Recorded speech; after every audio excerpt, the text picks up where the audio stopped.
എമ്പുരാൻ എന്ന ചിത്രത്തിൻ്റെ ഏറ്റവും പ്രധാനപ്പെട്ട ട്രെയിലർ റിലീസ് അപ്ഡേഷനാണ് ഇന്നൊരു വീഡിയോ ഭാഗത്ത്. വീഡിയോയ്ക്ക് മുൻപ് വീഡിയോ ലൈക്ക് ചെയ്യുക, ചാനൽ സബ്സ്ക്രൈബ് ചെയ്യുക. ഏപ്രിൽ മാർച്ച് മാസങ്ങളിൽ അങ്ങോട്ട് ധാരാളം ചിത്രങ്ങൾ OTT റിലീസ് ചെയ്യാൻ പോവുകയാണ്. ചാനൽ ഭാഗം പരിശോധിച്ചാൽ കാണാൻ വേണ്ടി സാധിക്കുന്നതായിരിക്കും. പൃഥ്വിരാജിൻ്റെ സംവിധാനത്തിൽ മോഹൻലാൽ, മഞ്ജു വാര്യർ, ടൊവിനോ തോമസ് എന്നൊക്കെ പ്രധാന കഥാപാത്രങ്ങളായി വരാൻ പോകുന്ന ചിത്രമാണ് എമ്പുരാൻ. ഏവരുമേറെ ആകാംക്ഷയോടെയാണ് എമ്പുരാൻ എന്ന ചിത്രത്തിൻ്റെ ഓരോ അപ്ഡേഷനും അറിയാൻ വേണ്ടി കാത്തിരിക്കുന്നത്.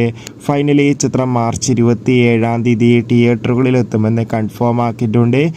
ചിത്രത്തിൻ്റെ ടീസറിന് മികച്ച അഭിപ്രായം തന്നെ സ്വന്തമാക്കാൻ വേണ്ടി സാധിച്ചിട്ടുണ്ടായിരുന്നു. ഫൈനലി എമ്പുരാൻ എന്ന ചിത്രത്തിൻ്റെ ഒഫീഷ്യൽ ട്രെയിലർ ഈ ആഴ്ച തന്നെ അല്ലെങ്കിൽ അടുത്ത ആഴ്ച പുറത്തു വരുമെന്ന് കൺഫേം ആയിട്ടുണ്ട്. കാത്തിരിക്കാം ഒഫീഷ്യൽ അപ്ഡേഷൻ അറിയാൻ വേണ്ടി. എത്ര പേര് എമ്പുരാൻ എന്ന ചിത്രത്തിൻ്റെ റിലീസിന് വേണ്ടി കാത്തിരിക്കുന്നു? കമൻറ്റ് ചെയ്യുക.